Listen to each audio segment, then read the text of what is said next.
Liz, it's great to have you on. Thanks. I'm happy to be here. You know, Liz, the Democrats now under pressure from the hard left, they're starting to push back. They're saying no to socialist plans like single payer, no to Green New Deal, no to abolishing the Electoral College. We're talking Democrats like Connor Lamb, quietly, Congressman Yarmouth, Anna Eshoo. Other Democrats are saying they don't like this, Liz.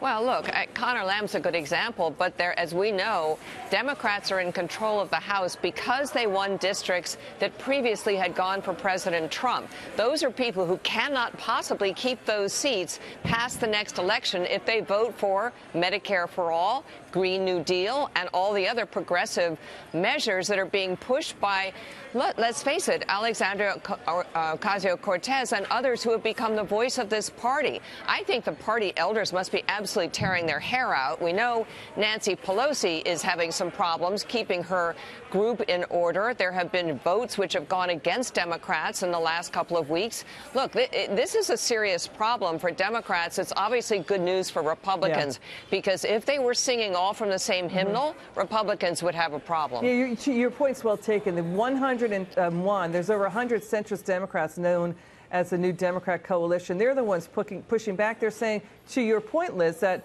we're in the swing districts. We're the reason why the Democrats won back control of the House. But when you look at the recent Medicare-for-all bill, Liz, it is really, really draconian. And just a little over 100 Democrats now support it. It plunged from 124 in 2018. Well, you know, here's the thing. Medicare for all sounds great. It's a great soundbite.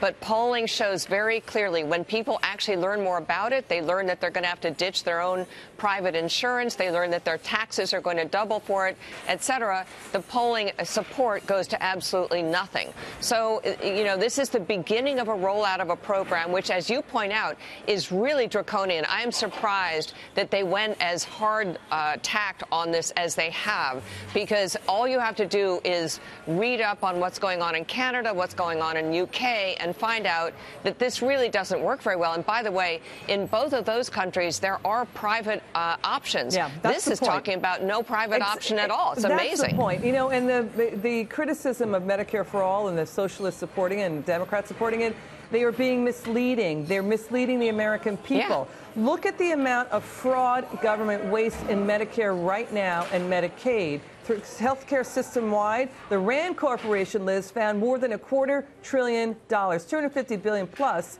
in government waste and fraud happening now in Medicaid and Medicare, Liz. They will not talk about that. They try to defend it, saying, well, you know, Ronald Reagan called Medicare socialist at one point. That's a weak, lame response, the critics say. They are falling apart. In the polls, Morning Consult found polls are plunging when people are shown the truth behind it. I think Harris Hill found a plunging in support as well, and certainly Kaiser did too, Liz. I know. I was watching actually a segment on NPR about it last night with one of the proponents who had proposed it in Congress, and it was amazing to me. She likened the 2-year rollout of Medicare for all to the rollout of Social Security. Think about that, Liz. Social Security is writing checks to older Americans. Medicare for all is turning over and upside down our entire healthcare industry. That told me these people are not serious, and they really don't know much about our healthcare industries. That was a really kind of shocking statement. Clearly, this is look, it's not going to pass, certainly not going to pass while the Senate is in Republican hands. But even going down this road is pretty scary. Okay, yeah, final quick point, Liz. I'm going to footnote this. Liz Peek is terrific here. It would outlaw your visits to your doctor. The government would have to approve your visits to the doctor, the hospital. It would outlaw your private insurance plans. When people hear that, they don't like it. Liz Peek, you were terrific tonight. We want you back on the show.